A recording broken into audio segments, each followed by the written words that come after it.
আসসালামু আলাইকুম দাদুরা, কি খবর? কেমন আছেন? নিশ্চয়ই ভালো আছেন। আমিও আছি, আলহামদুলিল্লাহ ভালো আছি।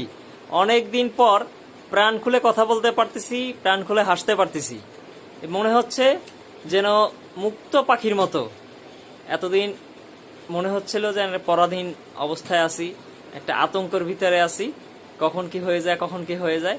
আজকে তার পরিসমাপ্তি হলো এবং বাংলাদেশের প্রত্যেকটা ঘরে ঘরে, প্রত্যেকটা জায়গাতে, প্রত্যেকটা রাস্তাতে কি পরিমাণে মানুষের ঢল লাগছে কিংবা ঢল নেমেছিল সেটা প্রত্যেকেই দেখেছে। এবং এই বিজয়টা শুধু আমার একার না, এই বিজয়টা সবাই, বাংলাদেশের যত কোটি মানুষ আছে প্রত্যেকের জন্যই এই বিজয়টা।